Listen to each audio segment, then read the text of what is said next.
Hello, my name is Kim Stoppel, and I am the Title I reading teacher and literacy coach at Simpson Elementary School.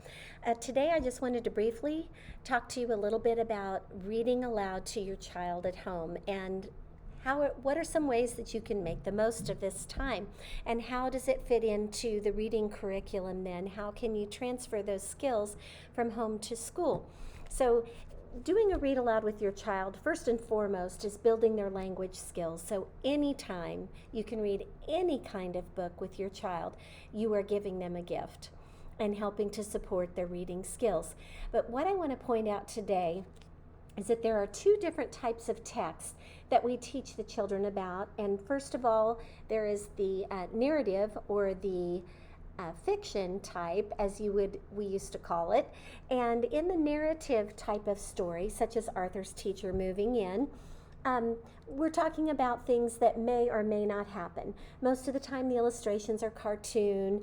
Some of them may have real photographs for illustrations, but the majority of them are sketches and drawings that look more like cartoons. And so the child knows this could be a real type of situation, but it may also be a make-believe, like animals are talking in the story. Okay, and then we also have the text that is more realistic, which is the expository or the nonfiction type of text. So when we look at these two types of texts, we think about different kinds of questioning that we can do while we're reading these to our students. In the nonfiction or the narrative type, we are looking for the characters. Who are the characters in the story?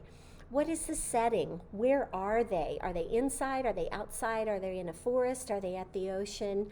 And then also we want the child to think about, what is the problem in the story? There's always a problem and then a solution in a narrative text.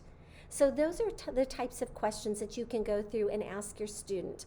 Of course, we always want to talk about the title and have your child make some predictions about, what do you think is happening in this picture? What do you think might be happening in the story to Arthur? And he's a pretty well-known character. There is a cartoon series about him on PBS as well.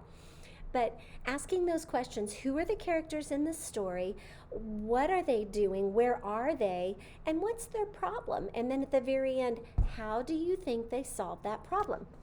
And then in the nonfiction or the expository type text, we are looking for a main idea. There's usually one main topic in an expository text. And for example, this one is People Help the Forest. So it's all about what we can do to preserve and help the forest. Again, the pictures are more realistic in these types of texts. They're mainly usually snapshots. You might have a table of contents in this type of text. You may have a diagram that's labeled, all of those different components to help your child decide whether it's a narrative or an expository text.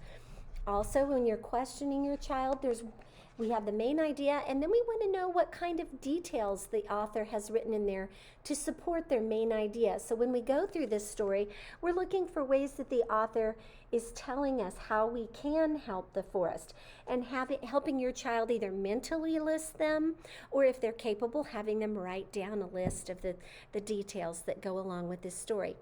I hope this has helped you to have a few more strategies and ways that you can help your child with their reading at home with read alouds. Everybody go grab a good book and read.